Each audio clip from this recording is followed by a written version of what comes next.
साध संगत जी, प्रेम से कहना धन निरंकार जी, एक नई साखी के साथ स्वागत है आप सभी का आपके ही अपने चैनल पर। साखी का शीर्षक है सोने के झुमके। चलिए सुनते हैं आज की ये साखी। साध संगत जी, अखिलेश ने अपनी पत्नी मोना से कहा, मोना शादी की पहली सालगिरह की बहुत बहुत बधाई। आज मैंने छुट्टी ले रखी है, चलो कहीं बाहर घूम कर आएंगे, खाना भी बाहर खाएंगे।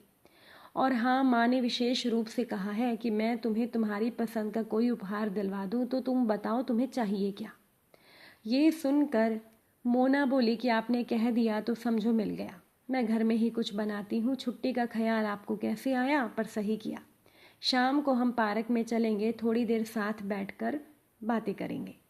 मोना जानती थी कि उसका पति अखिलेश कभी भी बाहर का खाना नहीं खाता। अगर कभी मजबूरी में या शादी ब्याह में खाना पड़ जाए तो अगले 2 दिनों तक उसकी तबीयत खराब रहती है। इसीलिए मोना ने बाहर खाना खाने से मना कर दिया। माँ और छोटी ननद ने आज मोना को रसोई में नहीं जाने दिया, घर पर ही अखिलेश और मोना की पसंद का खाना बनाया। खाने के बाद सास ने कहा कि अखिलेश जाओ बेटा, छुट्टी ली है तो बाहर घूम फिर आओ, दिन भी छोटा होता है, समय से घर आ जाना। और देखो आज इसे कुछ खरीदवा देना इसकी पसंद का। साथ संगत जी, अखिलेश अच्छे से जानता था कि मोना उपहार में कुछ लेगी नहीं। शादी के बाद मुंह दिखाई के समय पर भी अखिलेश ने खुद ही कहा था, तुम बताओ, मुझे तो कुछ भी समझ में नहीं आया था। मेरा कोई ऐसा मित्र भी नहीं है जिसके साथ मैं ऐसी बातें करूं। तुम्हारी इच्छा क्या है मैं वही तुम्हें दिलवा दूंगा। पहले तो मोना सकुचाई, पर जब अखिलेश ने बहुत जोर दिया और कहा कि वो उपहार चुनने में थोड़ा कच्चा है, तो मोना ने गर्दन झुकाकर कहा था कि सोने के झुमकों का मुझे बड़ा चाव है, पर हमारे यहाँ लड़कियों को मायके से सोने के झुमके नहीं दिए जाते। अगर आप तो अखिलेश बोला, अच्छा तो सोने के झुमकों की इच्छा है हमारी पत्नी की। दरअसल माँ तो कह रही थी कि तुम्हारे लिए झुमके बनवाए, पर वो। मोना बोली, वो क्या, मुझे बताएं।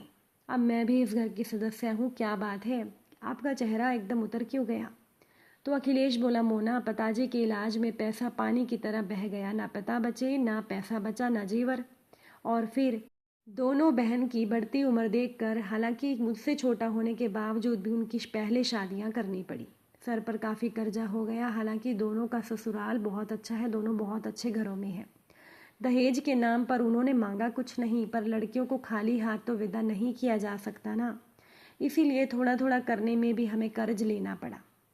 इसीलिए तुम्हारे लिए बस एक चेन और अंगूठी का ही हम बंदोबस्त कर पाए, पर मैं तुम्हारे लिए जल्दी से जल्दी झुमके खरीदने की कोशिश करूँगा।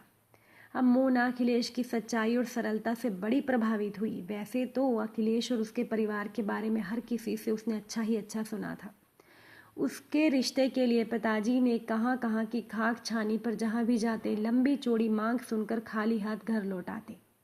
रिश्ते देखते देखते मोना की उम्र बढ़ती रही, तो ऐसे में जब अखिलेश के साथ रिश्ते की बात चली तो दोनों ही तरफ बड़ी उम्र को लेकर शंका थी कि आखिर अब तक इनकी शादियां क्यों नहीं हुई। पर पहली ही मुलाकात में अखिलेश की मां ने बेटे के विवाह में देरी का कारण और मोना के माँ बाप ने बेटी का समय पर ना होने का असली कारण एक दूसरे को बता दिया।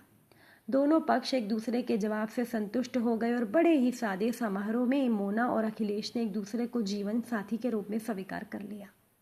हार बीतते दिन के साथ मोना और अखिलेश के बीच समझदारी और प्यार बढ़ता गया, और आज उनकी शादी की पहली सालगिरह भी आ गई। दोनों पहले तो मंदिर गए, फिर पार्क में गए और धूप में बैठकर उन्होंने बातें की, तथा लौटते समय अखिलेश ने कहा, मोना चलो, मुझे तो बाहर का खाना हजम नहीं होता, बदहजमी हो जाती है, पर तुम आज अपनी मनपसंद गोलगप्पे खाने से मना मत करना। और हाँ, एक गोलगप्पा खाने से मुझे भी मत रोकना। जब दोनों खुशी खुशी घर में आए तो सास ने खूब दुआएं दी और ननद ने छेड़खानी की। साल भर के अंदर ही मोना ने एक बेटे को जन्म दिया। गृहस्थी की गाड़ी अपनी चाल चलती रही। बच्चे के एक खर्च और बढ़ गया, माँ की बढ़ती उम्र की बीमारियों का खर्च, मोना के लिए पौष्टिक आहार की आवश्यकता, तथा जो छोटी बहन बची थी उसकी शादी की तैयारियां।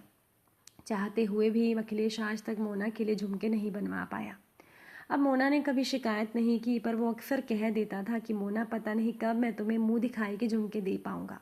एक के बाद एक जिम्मेदारी आ गई। पहले सोचा कि कर्ज पूरा हो जाए तो सबसे पहले झुमके बनवाऊंगा, फिर बच्चा हो गया, फिर बहन की शादी, घर का खर्च, रिश्तेदारी का निर्वाह। अब मोना बोली, बन जाएंगे झुमके भी, जो खर्च जरूरी है वो ही करते हैं, महंगाई भी तो बढ़ती जा रही है। मध्यम वर्गीय परिवारों की तो सौ बातें सोचनी ही पड़ती हैं। तो अखिलेश बोला, मोना इस करवा चौथ पर अपने लिए तुम झुमके खरीद ही लो। मुझे ऐसा लगता है कि घर परिवार में ऐसा कभी नहीं होगा और अब कोई जिम्मेदारी नहीं रही, अब हम अपने शौक पूरे करेंगे। पर आज माँ के पास बराबर वाली आंटी आई थी, वो अपने मकान को बेच रही हैं। अब उन्होंने दिल्ली में अपनी बेटी की बगल में फ्लैट खरीदा है, तो वो माँ से कह रही थी कि पहली छांट आपकी है, आप मना कर दोगे तो मैं दूसरों को बताऊंगी। मोना ने कहा, मैं कहती हूँ थोड़ा ऊपर नीचे करके मकान खरीद लो, मौके का है, थोड़ी खुली जगह हो जाएगी, झुमकों का क्या है, आगे बन जाएंगे। इसके बाद बच्चे की शिक्षा विवाह भात नेग होते चले गए और साथ संगत जी अब ना तो अखिलेश को झुमके याद रहे, ना ही कभी मोना ने याद दिलाया। बच्चे की शादी में लाखों के गहने खरीदे गए। बहू के लिए मीनाकारी के झुमके खरीदते समय एक बार उसका मन भी किया कि लगे हाथ अपने लिए भी झुमके खरीद ले। पर अगले ही पल खरीदने के ख्याल को दिल से निकालते हुए मोना ने सोचा कि अभी तो कपड़ा भी खरीदना है। माँ और तीनों बुआओं को भतीजे की शादी में वे एक एक सोने की अंगूठी देना चाहती हैं, बाद में देखा जाएगा।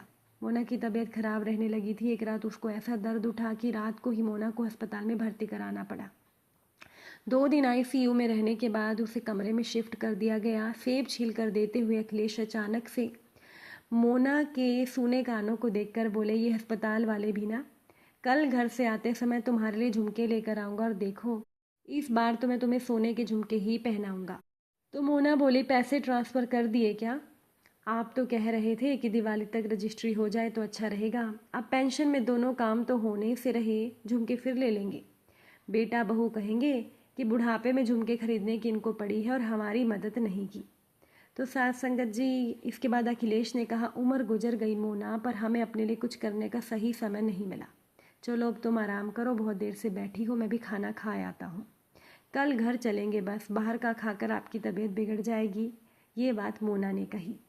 इसके बाद मोना लेट गई।